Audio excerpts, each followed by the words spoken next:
32,000 रुपए ये वो अमाउंट है जो एक इंडियन हर महीने ऑन एन एवरेज कमाता है। और अगर मुकेश अंबानी जी महीने का छोड़ो अगर दिन का भी 32,000 रुपए खर्च करने लग जाए ना तो उन्हें सारा पैसा खत्म करने में 65,500 साल लग जाएंगे। और मुझे पता है यहाँ कुछ लोग ऐसे भी होंगे जो इससे भी कम कमा रहे हैं। अब ये आंकड़ा इसलिए ताकि आप जान सको कि मुकेश अंबानी जी कितने सालों तक बिना काम के भी वैसी लाइफ जी सकते हैं जिसका सपना आप रोज देखते हो। और यही है सही मायनों में वेल्थ की definition. Rich dad poor dad के ऑथर रॉबर्ट कियोसाकी कहते हैं the rich acquire assets and the poor and middle class acquire liabilities that they think are assets. जिसका मतलब है कि एक अमीर वेल्थी इसलिए बन पाता है क्योंकि वो एसेट्स को एक्वायर करता है, जबकि गरीब और मिडिल क्लास लोग जीवन भर ऐसी चीजों पर पैसा लगाते हैं जो उन्हें तो एसेट लगती है पर असल में वो है लाइबिलिटीज। अब यहाँ पर बहुत से लोग कमेंट सेक्शन में बोलेंगे कि रॉबर्ट कियोसाकी तो खुद कर्जे में है, उनके ऊपर $1 बिलियन से ज्यादा का कर्जा है। तो जरा रुको और इस वीडियो के 6th पार्ट में आपको पता चलेगा कि वो कर्जा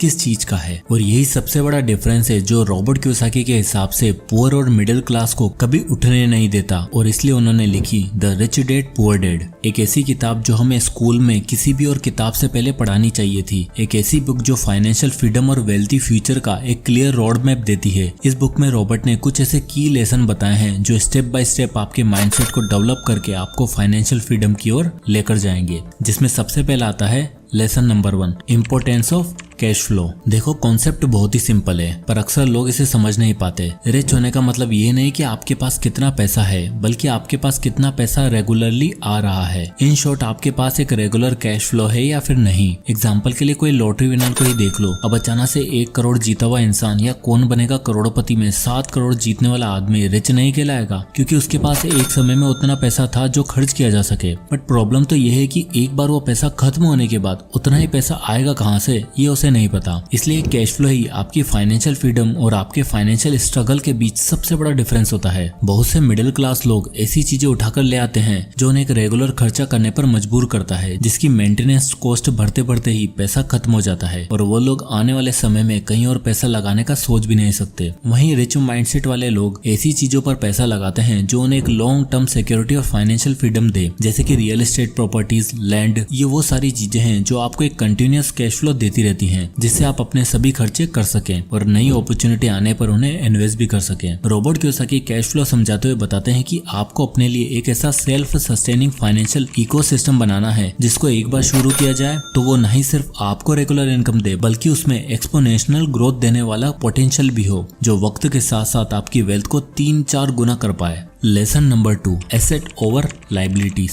रॉबर्ट कियोसाकी की book rich dad poor dad का बेसिक प्रिंसिपल भी यही था कि लोग एसेट और लाइबिलिटीज का सही डिफरेंस समझ पाएं, जिसमें उन्होंने बताया कि एसेट हर वो चीज है जो आपकी जेब में पैसा डाले और लाइबिलिटीज वो चीजें हैं जो आपकी जेब से पैसा निकाले। अब हम लोग हाउस को भी एसेट मानते हैं पर रॉबर्ट के अकॉर्डिंग अगर आप एक घर में रह रहे हो और कंटिन्यूअसली उसका मेंटेनेंस, प्रॉपर्टी टैक्स और बिल्स भर रहे हो तो वो आपके लिए एसेट नहीं बल्कि एक लाइबिलिटी हुआ। लेकिन अगर आपके पास कोई ऐसा हाउस होता है जहाँ से आपको मंथली रेंट मिल रहा होता है तो वो सही मायनों में आपके लिए एसेट है। और इसलिए मिडिल क्लास लोगों को आज भी लगता है ज्यादा से ज्यादा चीजें एक्वायर कर लेंगे तो रिच बन जाएंगे, जबकि आपका मेन फोकस एक्यूमुलेशन पर नहीं बल्कि कंटिन्यूअस कैश फ्लो पर होना चाहिए। आपको देखना पड़ेगा कि कौन सी चीज आपके लिए इनकम ला रही है और कौन सी चीज आपका पैसा खत्म कर रही है। और एक बार आपने एसेट और लाइबिलिटीज के इस नजरिए को देखना शुरू किया तो आपको अपना फाइनेंशियल रोड मैप मिल जाएगा जिसका गोल सिर्फ पैसा बचाना नहीं बल्कि एक ऐसा एसेट एक्वायर करना होगा जो इनकम जनरेट कर सके और वो आपको एक विंडो दे ताकि आप अपनी इन्वेस्टमेंट के बारे में, रियल एस्टेट के बारे में, बिजनेस के बारे में सोच सकें और मल्टीपल इनकम सोर्स बना सकें। आप किसी भी बड़े सेलिब्रिटी या क्रिकेट प्लेयर को ही देख लो, उनका कोई ना कोई अपना बिजनेस है जिसमें उन्हें काम नहीं करना पड़ता पर फिर भी पैसा आता रहता है। कोई ना कोई लैंड या प्रॉपर्टी है जो उन्हें मंथली पेमेंट देती है या फिर कोई इन्वेस्टमेंट है जिसकी डिविडेंड से वो इतना पैसा कमा लेते हैं कि पूरे साल काम ही ना करना पड़े। एग्जाम्पल के लिए लेट राकेश झुनझुनवाला जी की वाइफ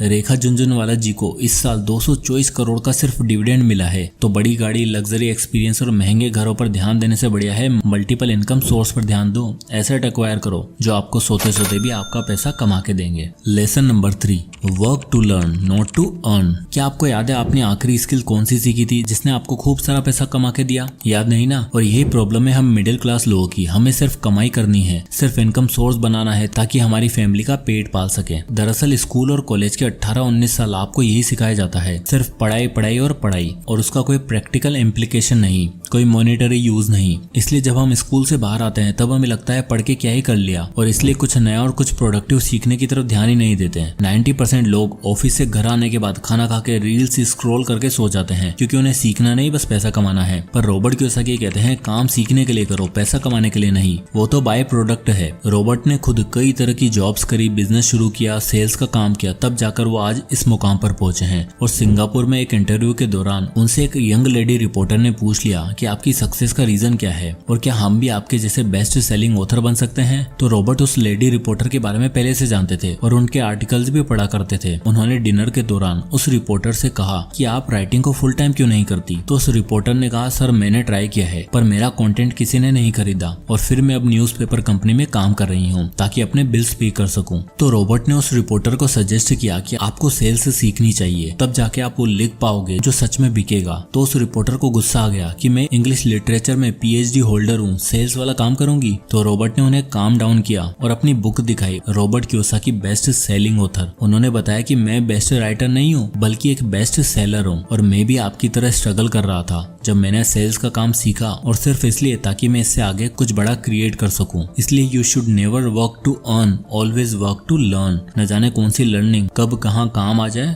कुछ पता नहीं। Lesson number 4, understand taxation. एक सिंपल सा रूल कहता है कि आप अपनी कमाई हुई इनकम पे पहले टैक्स भरो, फिर जो बचा हुआ है उसे घर ले जाओ, है ना। पर रॉबर्ट कियोसाकी कहते हैं ये जो ट्रेडिशनल अप्रोच है ना, इससे बाहर निकलने के लिए आपको टैक्सेस और कॉर्पोरेशन के बारे में समझना होगा। रिच लोग इसलिए रिच नहीं रहते कि वो बहुत पैसा कमाते हैं, बल्कि वो अपने कमाए हुए पैसों को अपने पास रखते हैं और अननेसेसरी टैक्स बर्डन नहीं फेस करते। पर वहीं एक मिडिल क्लास इंसान एक अच्छे बच्चे की तरह गवर्नमेंट की सारी बातें मानता है और टैक्स पे टैक्स भरता चला जाता है, क्योंकि उसको डिडक्शन क्लेम करना, टैक्स सेव करना कभी सिखाया ही नहीं गया। इसलिए वो अपने कमाए हुए 100 रुपए में से 50 रुपए गवर्नमेंट और लोकल वेंडर्स को दे देता है। पर रॉबर्ट कहते हैं कॉर्पोरेशन आपको काफी सारे टैक्स बेनिफिट देती है। आप एक्सपेंसेस क्लेम कर सकते हो, डिडक्शन ले सकते हो, स्ट्रेटेजिकली और लीगली टैक्स बचा सकते हो। इसलिए टैक्स को समझो और उन्हें अपने फेवर में यूज करो। Lesson number 5, don't keep your cash idle in the bank. Mostly bank आपको लालच देते हैं अपने बैंक अकाउंट में पैसा रखने के लिए, और उसके बदले में वो आपको इंटरेस्ट पे करने का वादा करते हैं, जिससे आपको लगता है कि हमारा पैसा बढ़ जाएगा। पर अगर आप गौर करो तो आपको पता चलेगा कि आपका पैसा सिर्फ नंबर्स में बढ़ रहा है, पर उसकी वैल्यू और परचेजिंग पावर कम होती चली जा रही है। एक डेटा के हिसाब से देखा जाए तो इंडिया में हर बैंक सेविंग अकाउंट पर 2 से 3% का इंटरेस्ट देते हैं। वहीं इंडिया में एवरेज इन्फ्लेशन रेट 7 से 8% के बीच है। कहने का मतलब कि आज जो चीज 1000 की है, नेक्स्ट ईयर उसका प्राइस इंक्रीज होकर 1080 रुपए हो जाएगा।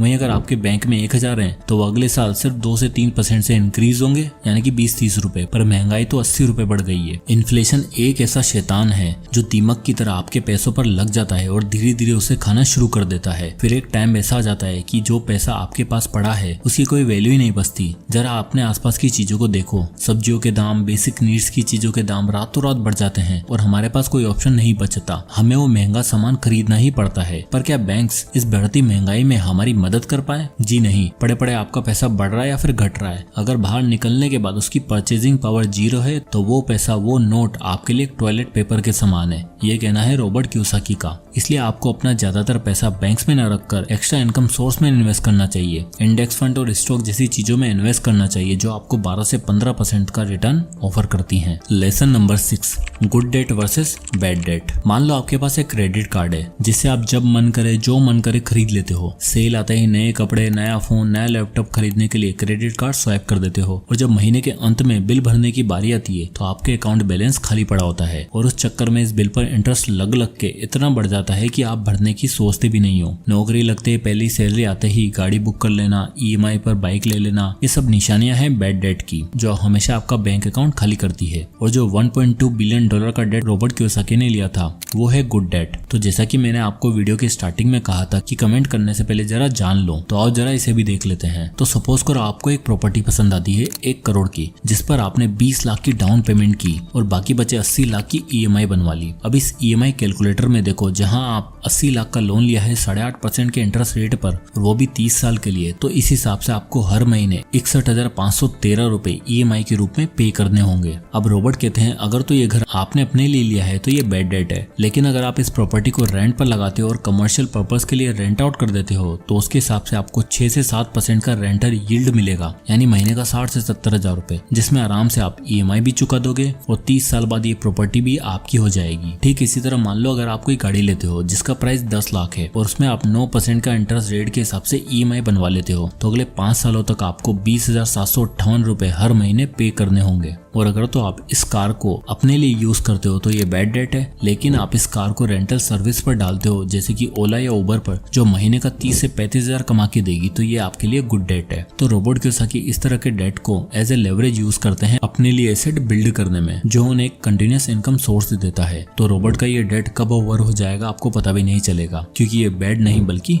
गुड डेट है। Lesson number 7, mind your business. 90% लोग दुनिया में कभी रिच इसलिए नहीं बन पाते क्योंकि वो जीवन भर एक जॉब के पीछे लगे रहते हैं और हमेशा एक सेफ साइड लेकर चलते हैं, जबकि रेस्ट 10% लोग माइंड देयर बिजनेस। इस दुनिया में बिजनेस ओनर और इन्वेस्टर ही दो ऐसे प्रोफेशन है जो एक्सपोनेंशियल वेल्थ बनाने का दम रखते हैं। अपनी बुक कैश फ्लो क्वाड्रेंट में रॉबर्ट कियोसाकी बताते हैं कि दुनिया में टोटल 4 तरह के लोग होते हैं जिनका अलग अलग कैश फ्लो होता है। पहले लेफ्ट साइड में आते हैं एम्प्लॉइज और उनके नीचे सेल्फ एम्प्लॉयड। फिर राइट क्वाड्रेंट में आते हैं बिजनेस ओनर और इन्वेस्टर, और यही राइट साइड दुनिया की मोस्ट ऑफ द वेल्थ को कंट्रोल रखते हैं, जिसमें एक बिजनेस ओनर को कई सारे एडवांटेज रहते हैं। पहला, डेली 9 to 5 की जॉब नहीं करनी पड़ती, स्केल अप करने का स्कोप रहता है, पैसिव इनकम का सबसे बड़ा सोर्स है, एंड मेनी मोर। प्लस एक बिजनेस आपको पैसे सोर्स जनरेट करने का मल्टीपल ऑप्शन देता है। मैकडोनल्ड का एग्जांपल देख लो, QSR बिजनेस से कब रियल एस्टेट में शिफ्ट हो गए और इतनी एक्सपोनेंशियल ग्रोथ कर ली, कुछ पता ही नहीं चला। इसलिए अगले 2025 में mind your own business is the best option for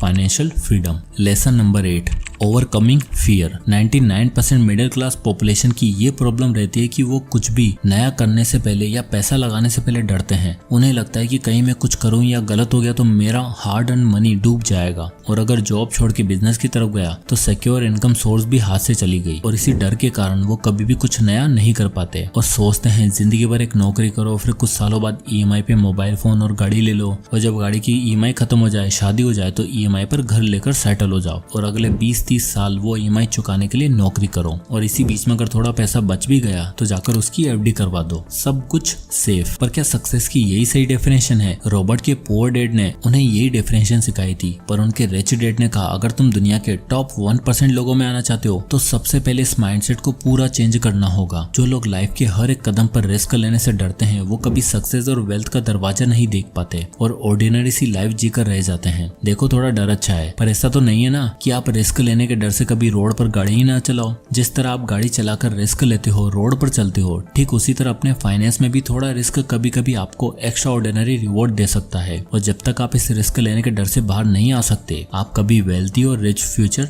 नहीं जी सकते। तो दोस्तों, अगर रिच डैड पुअर डैड की इन सभी लेसन को समराइज किया जाए तो सबसे पहला कैश फ्लो का मतलब समझो, दूसरा एसेट बिल्ड करो, लायबिलिटीज नहीं, तीसरा सीखने के लिए काम करो, पैसा अपने आप आएगा, चौथा टैक्सेशन का सही से यूज करो, फिफ्थ बैंक में सारा पैसा मत रखो, सिक्स गुड और बैड डेट के बीच का डिफरेंस समझो, सेवंथ 2025 की शुरुआत से एक बिजनेस करो, एंड लास्ट एट्थ अपना रिस्क लेने के फियर को खत्म करो और लाइफ में ट्रू वेल्थ और सक्सेस अचीव करो, ताकि आप भी दिन का 32,000 खर्च करो और आपका पैसा कभी खत्म ना हो। जय हिंद।